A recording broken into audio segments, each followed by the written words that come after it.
मिथिला छै स्वर्ग सँ महान यौ, हम छी मिथिला के वासी। मिथिला छै स्वर्ग सँ महान यौ, हम छी मिथिला के वासी। मिथिला के वासी यौ, मिथिला के वासी, मिथिला के वासी यौ, मिथिला के वासी।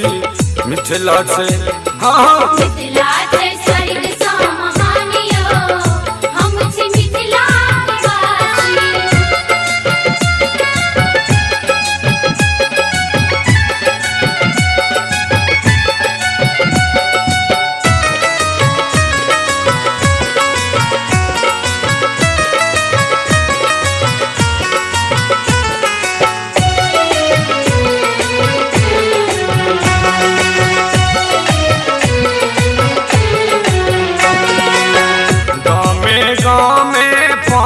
भेटैया गामे गामे पान भेटैया।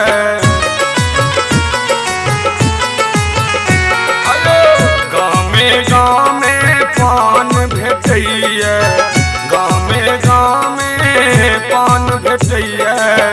पोखरि में भेट मखान यौ, हम छी मिथिला के वासी। मिथिला छै स्वर्ग सँ महान यौ, हम छी मिथिला के वासी। मिथिला छै स्वर्ग सँ महान यौ, हम छी मिथिला के वासी।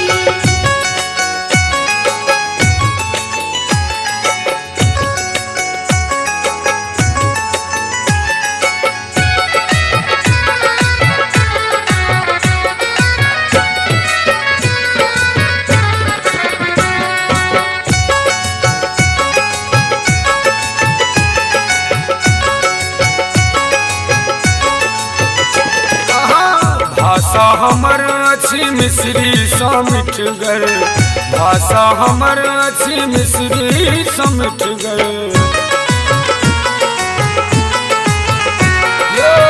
भाषा हमर अछि मिश्री सँ मिठगर, भाषा हमर अछि मिश्री सँ मिठगर।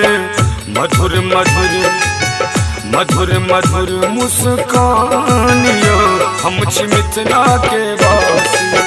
मधुर मधुर मुस्कान यौ, हम छी मिथिला के वासी। मिथिला छै स्वर्ग सँ महान यौ, हम छी मिथिला के वासी।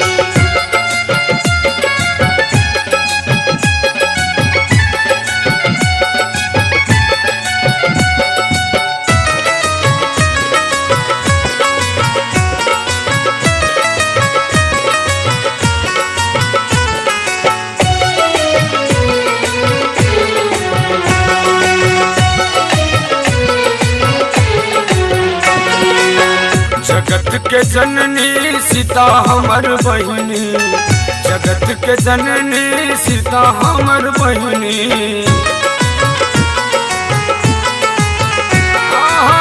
जगत के जननी सीता हमर बहिनी, जगत के जननी सीता हमर बहिनी। राम जी